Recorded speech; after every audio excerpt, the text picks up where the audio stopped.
चलिए भाई, तो हम लोग जो है हमारा नेक्स्ट टॉपिक क्या है? नेक्स्ट टॉपिक हमारा है सेल्फ इंडक्शन। ठीक है, इसके पिछले वीडियो में हम लोग पढ़ चुके हैं म्यूचुअल इंडक्शन और उससे रिलेटेड क्वेश्चन या उसके एप्लीकेशन। ठीक है, तो यहाँ क्या देखेंगे? What is self induction means क्या? This is the self motivated. ठीक है, सेल्फ मोटिवेशन क्या है हम पिछले वीडियो में से डिस्कस कर चुके हैं। ठीक है, आप जो है पड़ोसी को देख के मोटिवेट हो रहे हैं या अपने आप अंदर से इंड्यूस हो रहे हैं। तो अंदर से इंड्यूस, अंदर का इंडक्शन उन्हें क्या होता था? काफी आगे ले जाएगा। ठीक, तो कुछ चीज यहाँ होता, समझिए यहाँ पर क्या यहाँ पर है। एक हमने क्या ले लिया? एक कॉइल ले लिया। कॉइल क्या कर दिया? यहाँ जलसेल लगा दिया, यहाँ लगा दिया रेजिस्टर। ठीक, क्या करता है? इससे क्या we can change the current. When current changes then क्या होता है? Magnetic field equal to mu naught N I. अब देखिए इसमें इंडक्शन कहाँ हो रहा है, ध्यान समझो भाई। यहाँ भी करंट फ्लो हो रही है, यहाँ भी जा रही है, यहाँ भी जा रही है, यहाँ जा रही है। देखो इस लूप का क्या हो गया? इस लूप की फील्ड इसमें जा रही है, इसकी फील्ड इसमें जा रही है, इसकी फील्ड इसमें जा रही है, इसकी इसमें नहीं जा रही है। आपस में जो लूप है ना, एक लूप की फील्ड दूसरे में जा रही है ना। तो अगर यहाँ मैग्नेटिक फील्ड चेंज हुई तो इससे जो फील्ड गई इसमें, उसका फ्लक्स चेंज हो जाएगा। अगर इसका फ्लक्स चेंज हुआ इसमें क्या होगा? एक इंडक्शन हो जाएगा। तो वही काम क्या? वही काम हमारा जितना यहाँ के लूप सब में हो रहा है भाई। एक लूप यहाँ, बगल लूप दूसरा है ना। जब पहले लूप में हम करंट चेंज करेंगे तो क्या फर्स्ट लूप की मैग्नेटिक फील्ड चेंज होगी। अगर मैग्नेटिक फील्ड चेंज हो गई तो इसका फील्ड जो बगल लूप है वही फील्ड से पास हो रही है, क्योंकि दोनों को एक्सियल हो गई। ठीक है, अगर वही फील्ड से पास हो रही है तो उसकी एरिया ए आ गई। इसकी फील्ड, इसकी एरिया बी इंटू ए क्या हो जाएगा? मैग्नेटिक फ्लक्स चेंज हो गया। अगर मैग्नेटिक फ्लक्स चेंज हो गया इसके अंदर क्या हो गया? एक हो जाएगा इंडक्शन जनरेट हो जाएगा, एक इंड्यूस करंट जनरेट हो जाएगी। और ए इंड्यूस करंट क्या होगी? यही काम सब में इसमें होगा, यहाँ होगा, यहाँ होगा, यहाँ, यही काम सब में हो रहा है। अगर सभी में यही काम हो रहा है दिस मीन्स व्हाट? इसका मतलब क्या हो गया? तो अगर यही काम सब में हो रहा हमारा तो इसका मतलब हो गया पूरे कॉइल में एक इंडक्शन जनरेट हो गया, जो क्या करेगा कि करंट भेज रहे हैं उधर को, और इंड्यूस करंट क्या होगी? पीछे आएगी। क्योंकि हमेशा इंड्यूस करंट कुछ ऐसी जनरेट होती है, हमेशा वो उस कॉज का अपोज करेगी जिसकी वजह से जनरेट हो रही है। भाई क्यों जनरेट हुई? इसमें करंट फ्लो हो रही है असल में, यहाँ मैग्नेटिक फील्ड जनरेट हुई। इस मैग्नेटिक फील्ड से ये मैग्नेटिक फील्ड यहाँ पास हुई सेकंड कॉइल में, और मैग्नेटिक फील्ड यहाँ पास हो रही है, इसकी एरिया ए हो गया। यहाँ क्या? बी इंटू ए, मैग्नेटिक प्लस चेंज हो रहा है। जब मैग्नेटिक प्लस चेंज हो जाएगा तब क्या हो गया? मैग्नेटिक प्लस चेंज होने से इसमें इंडक्शन होगा। इंडक्शन कैसा होगा? वो मैग्नेटिक फील्ड के चेंज होने का अपोज करेगा, अर्थात उल्टा इसमें करंट फ्लो हो जाएगी। ठीक है, तो इस प्रकार से करंट हमारी इंड्यूस करंट कहाँ आती है? पीछे। मेन करंट जाती है हमारे आगे। बात समझ में आई? इसी क्या, इसी इवेंट बोलते हैं सेल्फ इंडक्शन। ठीक है, पहले क्या था? पहले हमने क्या किया? इसको इस तरह में सोचा ही नहीं। ठीक है, इसमें क्या अगर दो कॉइल रख दिया जाए, एक कॉइल और दो कॉइल में, तब क्या हो जाएगा? इन दोनों क्या होगा? म्यूचुअल। इसमें क्या हो गया? सेल्फ। उसमें क्या हो गया? सेल्फ। तो इस प्रकार से सेल्फ इंडक्शन और म्यूचुअल इंडक्शन दोनों साथ साथ चलेगा फिर। ठीक है, अब कभी कंसिडर किया जाता है कि नहीं किया जाता, वो डिपेंड करता है सिचुएशन पे। समझ में? इस प्रकार से सेल्फ इंडक्शन और म्यूचुअल इंडक्शन में रिलेशन भी फाइंड किया जाता है। क्लियर हुआ? हमें इसी चीज को डिफाइन करना है। चलो उसे डिफाइन करते हैं। ठीक है, now what is definition? Okay ना, लिखिए फिर हमारा क्या हो जाएगा। तो यहाँ जो कुछ हो रहा है वही हमारा क्या? डेफिनेशन हो जाएगा। देखिए इसी डेफिनेशन क्या हो गया? When variable current passes from any coil, ये हमारी कॉइल होगी, from any coil, then magnetic field change in each loop. देखिए इसकी फील्ड यहाँ पास हो रही, इसकी फील्ड यहाँ पास हो रही, इसकी फील्ड यहाँ, सबके आपस में फील्ड पास हो रही ना, इसलिए क्या? मैग्नेटिक फील्ड क्या हो जाएगा? Then magnetic field change in each loop of coil is passes from neighbouring loop. ठीक है, जो पास हो रही, जो चेंज हो रही है नेबरिंग लूप से फील्ड क्या पास हो रही है? Neighbouring loop of coil, therefore magnetic flux changes from each loop, hence induce EMF and induced current generate in each loop and hence क्या हो गया? इन ईच लूप एंड हेंस इनके से कंप्लीट कॉइल। अगर एक लूप है सभी लूप में, सभी लूप मिलकर क्या बन जाएगा? सभी लूप मिलकर बन जाएगा complete coil. This phenomena is known as self induction. क्या हो गया? इसी बोलते हैं सेल्फ इंडक्शन। क्लियर हुआ? अब क्या डिफाइन करना है? फिर क्या डिफाइन करना है कि कोएफिशिएंट ऑफ सेल्फ इंडक्शन, दूसरा क्या आ गया? आज बोलते हैं सेल्फ इंडक्टेंस। ठीक है ना, नेक्स्ट टॉपिक क्या हो जाएगा, सेम जैसे हमने डिफाइन किया म्यूचुअल में सेम वही चलेगा यहाँ पे सेल्फ इंडक्शन में, ओके ना। तो नेक्स्ट टॉपिक क्या हमारा हो गया, self coefficient of self induction and क्या हो गया, सेल्फ इंडक्टेंस। नोट करिए क्या भाई हमारा हो जाएगा इसमें, हमने क्या मान लिया, लेट कैपिटल एन क्या हो गया, total number of turn in the coil, इस फॉर्मूला में क्या हो जाएगा, number of turn per unit length of the coil, capital I क्या हो जाएगा, current flow in the coil, and phi क्या है, magnetic flux passes from one loop of the coil. Therefore clear हो गया भाई। तो मैग्नेटिक फ्लक्स कहाँ डिपेंड करेगा, जितने ज्यादा करंट फ्लो होगी उतने ज्यादा मैग्नेटिक फील्ड होगी, जितने ज्यादा मैग्नेटिक फील्ड होगी उतने क्या होगा, हमारा मैग्नेटिक फ्लक्स हो जाएगा। That's why total magnetic flux passes from the coil is directly proportional to flow of electric current from the coil. Therefore n phi proportional to I, or you can say n phi equal to Li, where L is constant and this name is which is known as coefficient of self induction, or you can say self inductance। Clear हुआ, ठीक है। Note करिए, नहीं note कर पाए video pause करिए फिर note कर लीजिए, okay.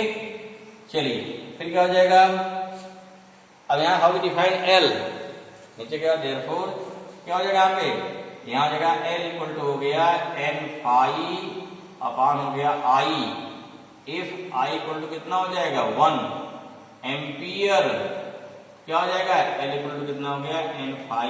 This means if current flow in the coil is unit, then what happen, then total amount of magnetic flux linkage, कितना मैग्नेटिक फ्लक्स लिंक है दिस कॉइल से, वही क्या हो जाएगा, वही इसका सेल्फ इंडक्शन हो जाएगा। इसी चीज को डिफाइन कर लेना है जो लिखते हैं, ओके ना। तो लिखो भाई, एक बार देखिए यहाँ क्या, अब डिफाइन L पीछे ऊपर चुके था, L कितना आएगा हमारा, L पीछे पढ़ चुके थे क्योंकि n phi equal to Li आया था, L कितना आ जाएगा, इक्वेशन फर्स्ट से n phi अपान I आ जाएगा। इफ I इक्वल टू 1 क्या हो गया, L equal to n phi, वही लिख देना है। This means if unit current ना, unit amount of current flow from the coil, जो कॉइल दिखाई गई थी वहां पे ना coil, then total amount of magnetic flux linkage from the coil is known as coefficient of self induction, और you can say self inductance. इसकी unit क्या हो जाएगी, क्लियर हुआ है ना, कि unit amount of current flow from the coil then total amount of magnetic flux, ठीक है। लिंकेज मतलब क्या, उस कॉइल में जब कितना फ्लक्स लिंक हो रहा है, that amount of flux linkage is equal to क्या हो जाएगा, is equal to coefficient of self induction, और you can say self inductance. For the unit same unit क्या होती है, हेनरी, कैपिटल H। हेनरी क्या होता है, साइंटिस्ट नाम पर रखा गया है। अब देखिए इसकी डायमेंशन क्या हो जाएगी, L equal to n phi upon I, n phi क्या था, B into A upon I। चलो भाई n कोई डायमेंशन नहीं होगी, B डायमेंशन कितना हो गया, m t minus two a minus 1, यहाँ निकाल दिया, देख लीजिए, क्लियर कर लीजिए। फिर क्या है, अपान क्या है, यहाँ पे एम्पियर A हो जाएगा, यहाँ रखो एम्पियर, यहाँ A क्या है, A एरिया है, डेट से इसका L स्क्वायर हो जाएगा। एकदम क्लियर करिए चीज को, कंफ्यूजन नहीं होना चाहिए, ठीक है। सॉल्व कर लो इसको, ए को उठा दीजिए, तो डायमेंशन ऑफ L कितना हो गया, m L square t minus two a minus क्या हो गया 2 आ गया। अगर पूछता है right the unit of L in term of fundamental quantity, तब क्या हो जाएगा, लिख लीजिए, यूनिट ऑफ क्या हो गया, यूनिट ऑफ L माने सेल्फ इंडक्शन, चाहे सेल्फ हो चाहे म्यूचुअल हो, बात एक ही रहेगी। L in term of fundamental quantity आई, ठीक है ना, चाहे फंडामेंटल क्वांटिटी बोले या क्या हो गया, या यूनिट बोले, बात क्या होती है, फंडामेंटल क्वांटिटीज या क्या हो गया, क्वांटिटीज आ जाएगा ना, ठीक है, क्वांटिटीज, और क्या हो गया, और हो गया यूनिट।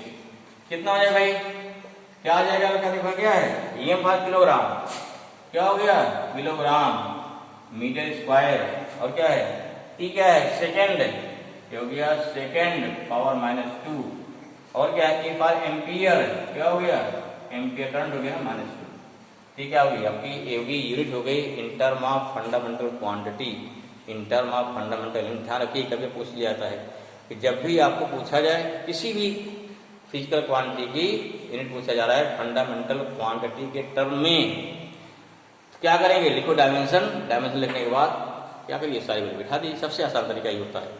ठीक है, पूछ लिया कि right the unit of Newton, sorry unit of force in term of fundamental quantity, तब फोर्स की यूनिट को आप न्यूटन नहीं लिखेंगे, तब लिखेंगे क्या, किलोग्राम मीटर सेकंड पर -2। This is the meaning. Clear? चलिए ठीक, ये तो क्या होगा, डिफिनेशन ऑफ एल हो गया इन टर्म ऑफ 91st लिंकेज। फिर क्या निकालते हैं, फ्रॉम फैराडे लॉ। ध्यान दो एग्जाम में किससे पूछा गया है, अगर पूछा गया फैराडे लॉ डिफाइन करिए तो वैसा करेंगे, लिंकेज पूछा गया फ्लक्स से, ऐसे डिफाइन करेंगे। अगर कुछ भी ऐसे चाहे जो मर्जी जैसे डिफाइन कर दो, अगर सिंपल लिख दिया है डिफाइन सेल्फ इंडक्टेंस, तो आपकी जो मर्जी है, जो आपको याद है उससे लिखिए। लेकिन अगर उसने क्या स्पेशली बोल दिया आपको इस मेथड से करना है, तो आपको फिर वही मेथड एडॉप्ट करना होगा। ठीक है ना? तो सेकंड क्या हो गया, सेकंड हो गया डिफिनेशन ऑफ एल है बाई क्या हो गया, फ्रॉम फैराडे लॉ। ओके, चलिए नोट करिए फटाफट। नेक्स्ट क्या हो गया, definition of L from Faraday law. चलो भाई क्या लेंगे, क्या हो गया हमारा, तो लेंगे डिफिनेशन ऑफ, सेकंड होगा definition of self induction by क्या होता है, बाई फैराडे लॉ। ठीक है, चलो भाई यहाँ क्या, यहाँ को यूज करना है फैराडे लॉ यूज करना है, means as we know that from Faraday second law. Faraday के दो लॉ है ना, फर्स्ट लॉ नहीं, सेकंड लॉ यूज करना है। क्या हो जाएगा, E इक्वल टू, देखो वैसे होता है E equal to minus N D phi upon D T होता है। हम यहाँ ले रहे हैं मैग्नीट्यूड, हाँ डायरेक्शन नहीं ले रहे हैं, डायरेक्शन। तो E इक्वल टू कितना हो गया, N D phi upon D T हो जाएगा। या अब क्या है, इनको अंदर लीजिए नंबर ऑफ टर्न को, क्योंकि क्या क्वांटिटी है अंदर बाहर जा सकती ना, तो नॉट ऑफ E क्या हो गया, D N phi upon D T. फिर क्या, since N phi equal to क्या हो गया, एल आई पढ़ चुके हैं, that's why here we take the right L I. अब क्या करें, यहाँ से एल बाहर निकाल लीजिए, डी अपॉन डी टी आ गया, that's why L equal to कितना हो गया, मॉड ऑफ ई अपॉन क्या हो गया, D upon D T. Now if D upon D T equal to 1 ampere per second, मान 1 हो जाए, और ये वैल्यू L equal to mod of E. अब क्या करना है, इसी चीज को सेंटेंस बोल देना है। कैसे बोल पाएंगे, देखो सिंपल सा है।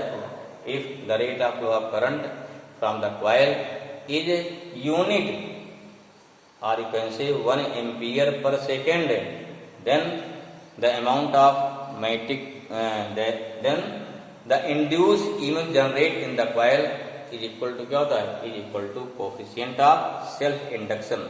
जो कुछ हो रहा है उसी को लिख देना, आपको रटना नहीं है। ठीक है, चलो भाई लिखिए फिर इसको फट लिखिए। तो हमारा सेम वही डिफिनेशन हो गया 10, if the rate of flow of current from the coil is unit और 1 एम्पियर पर सेकेंड, बहुत सिंपल लैंग्वेज लिखी, then the induced EMF or electromagnetic force generate in the coil is known as coefficient of self induction or you can say self inductance। this is the definition। ठीक है, exam जितना पूछा जाए आपको उसी का answer देना है, ज्यादा नहीं लिखना है, ज्यादा नहीं बोलना है। ठीक है, जिस टर्म कहेगा उसी में बोल देना। एक और लास्ट देते हैं, क्या है, डिफिनेशन ऑफ 1 हेनरी अगेन। अब चाहे आप सेल्फ इंडक्टेंस डिफाइन चाहे जहां डिफाइन करिए, या कभी दे देता है कि define 1 Henry on the basis of self induction, तो आपको यहीं से लिखना होगा। या define the 1 Henry on the basis of mutual induction, तब कहाँ पहुंचेंगे, तब पहुंचेंगे म्यूचुअल में जाएंगे। ध्यान रखना किससे पूछा जा रहा है, जैसे पूछा जाए आपको वैसे ही करना है। तो यहाँ क्या हो गया, यहाँ का डेफिनेशन ऑफ क्या हो गया, 1 हेनरी भाई क्या हो गया, भाई क्या लिखेंगे, डिफिनेशन ऑफ 1 क्या हो गया, हेनरी। ठीक है ना, या क्या हो गया 1H बाई क्या करेंगे, डिफाइन करेंगे by self induction, by self क्या इंडक्शन हो गया, या सेल्फ इंडक्शन नहीं बल्कि सेल्फ इंडक्टेंस, उससे डिफाइन करना आपको ना, एल से डिफाइन करना, एल से डिफाइन करना। ठीक है, चलो लिखो, as we know that, as we know that क्या भाई पढ़ चुके, भी दिखाया नहीं आपको है?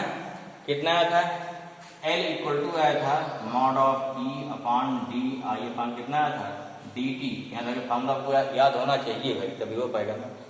अब यहाँ क्या हो जाएगा, if D I upon D T equal to कितना हो जाए, 1 ampere per second, and mod of E कितना हो जाए, 1 वोल्ट हो जाए, देन तब क्या हो जाएगा, एल कितना हो गया, 1 हेनरी हो जाएगा, 1H। आपको यही बोल देना, लिख देना है, ये क्या है, लिख देना है। हैंस क्या हो जाएगा, हैंस, ठीक है ना, क्या हो गया, क्या हो जाएगा, हैंस। हाँ, इफ कितनी करंट फ्लो हो रही है, रेट ऑफ फ्लो करना, if the rate of flow of current, then if the rate of flow of current, flow of current from any coil is क्या हो गया, इज यूनिट और क्या हो गया, 1 एम्पियर पर सेकेंड, चाहे बोली यूनिट या क्या हो गया, 1 ampere per second. And then, and उससे क्या हो गया, and then the induced EMF, and then the induced EMF generate in the coil is कितना हो जाए, 1 वोल्ट या यूनिट वोल्ट, 1 वोल्ट, ठीक है ना। then the self induction of coil, then the self क्या हो गया, सेल्फ इंडक्टेंस या क्या, देन द कोफिशिएंट ऑफ, क्या लिखिए, चलो देन द सेल्फ इंडक्शन नहीं होगा, देन द सेल्फ इंडक्टेंस होगा भाई, self inductance of coil is कितना हो जाएगा, 1 हेनरी हो जाएगा, ठीक है, 1 हेनरी और 1H। तो चाहे क्या बोलेंगे, सेल्फ इंडक्शन ऑफ कॉइल या बोलेंगे coefficient of self induction of coil 1 Henry. I think is clear.